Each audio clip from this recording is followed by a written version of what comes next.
Halo guys, makasih buat kalian udah ngeklik video ini.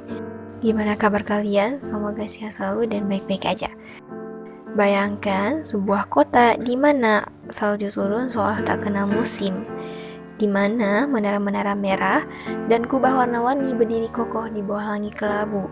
Sebuah kota yang telah menyaksikan jatuh bangunnya kerajaan, revolusi, perang dunia, dan bahkan era luar angkasa.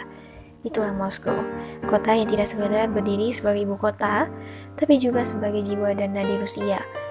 Namun, kisah Moskow bukan dimulai dari kemegahan Kremlin atau paradigma militer.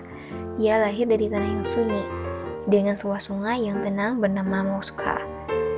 Dari desa ke kekaisaran, sekitar tahun 1147, Pangeran Yuri Dolgoruki menyebut dalam suratnya, "Datanglah kepadaku, saudaraku, ke Moskow." Itu adalah catatan pertama tentang Moskow. Hanya sebuah desa kecil di tengah hutan Rusia. Tak ada yang menyangka desa itu kelak akan menjadi pusat dunia Slavia. Lambat laun Moskow tumbuh. Pada abad ke-13, ketika bangsa Mongol menyerbu Rusia, Moskow tetap berdiri dan malah menjadi pusat kekuatan baru. Pada abad ke-15, Ivan ketiga, yang dijuluki Ivan the Great, menyatukan banyak kerajaan kecil dan menyatakan Moskow adalah Roma ketiga. Artinya, setelah Roma dan Konstantinopel, Moskow lah pewaris tahta spiritual politik dunia Kristen Ortodoks, Kremlin, dunia batu dan rahasia. Di tengah kota berdiri benteng legendaris, yaitu Kremlin. Dalam dinding bata merah yang menjulang dan menara-menara bersenjata, Kremlin bukan sekadar istana, dia adalah simbol kekuasaan. Disinilah raja-raja dimahkotai, disinilah Stalin menyusun strategi, disinilah Putin mengambil keputusan-keputusan dunia. Di dalamnya, gereja emas, istana megah, museum rahasia, dan bahkan bunker bawah tanah.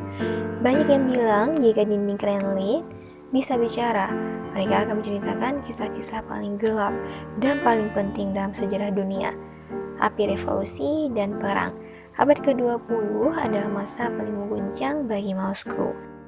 Tahun 1117, revolusi Bolshevik pecah.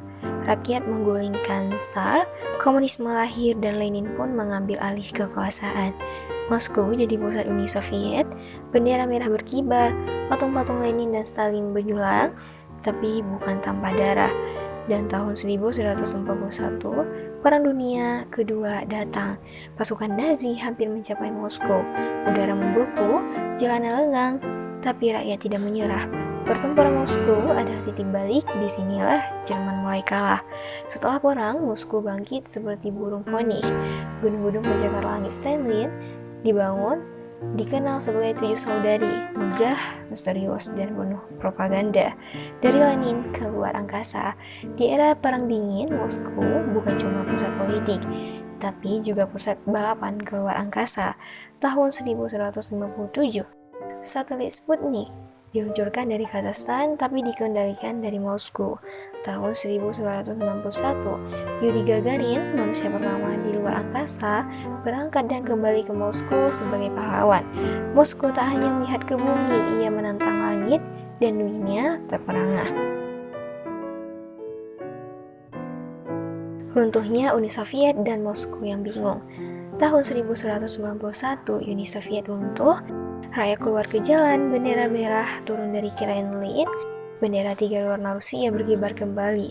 Moskow yang dulunya pusat dunia komunis, kini kebingungan apa yang harus terjadi selanjutnya. Perekonomian kolaps, mafia tumbuh, orang kaya baru muncul, membeli mobil-mobil mewah, sementara rakyat lain mengantri roti. Namun di tengah kekacauan itu, Moskow perlahan berdiri lagi. Moskow modern antara tradisi dan teknologi. Hari ini Moskow adalah perpaduan antara masa lalu dan masa depan. Di satu sisi gereja tua dengan kubah emas masih berdiri, di sisi lain gedung-gedung kaca modern menjulang seperti New York atau Dubai. Metro Moskow disebut sebagai metro terindah di dunia, membawa jutaan orang setiap hari di tengah pilar marmer dan lampu kristal. Moskow punya teater Bolshoi, rumah bagi balet legendaris dunia, punya Red Square, alun-alun megah, tempat parade militer dan konser terbuka, punya St. Basil Cathedral, yang bentuknya seperti kastil dari negeri dongeng dengan warna-warna cerah dan bentuk unik. Dan rakyat Moskow keras, dingin di luar tapi hangat dan penuh cerita di dalam. Kota yang membekukan tapi menghidupkan. Di musim dingin, suhu bisa mencapai minus 20 derajat Celcius. Sejuk, salju menumpuk, nafas membuku, sungai Moskwa hampir berhenti mengalir, tapi kehidupan terus berjalan. Anak-anak bermain salju, orang dewasa minum teh atau vodka di kafe kecil, musisi jalanan memainkan biola di stasiun metro, karena Moskow bukan tentang cuaca, tapi tentang jiwa bertahan, tentang menemukan cahaya dalam gelapnya musim dingin. Moskow dan dunia, kekuasaan dan diplomasi. Moskow hari ini bukan hanya ibu kota Rusia, ia adalah simbol kekuatan global. Setiap kali ada konflik dunia, semua mata mengarah ke Moskow. Diplomat datang dan pergi, konferensi tingkat tinggi, negosiasi, dan pertemuan rahasia, semua terjadi di balik tembok-tembok Kremlin. Namun, di luar politik, Moskow tetap kota manusia. Ada seniman yang melukis jalanan, ada pemuda yang membuat startup teknologi, ada nenek-nenek yang menjual bunga dengan senyum penuh makna. Kota yang selalu berubah, tapi tak pernah lupa.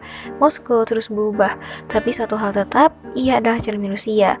Kota ini bisa menari dengan balet, berbisik dengan puisi Pushkin, lalu tiba-tiba menderu dengan tank dan jet tempur. Ia bisa memberi hangat dalam salju dan membuka hati dengan tatapan serius rakyatnya.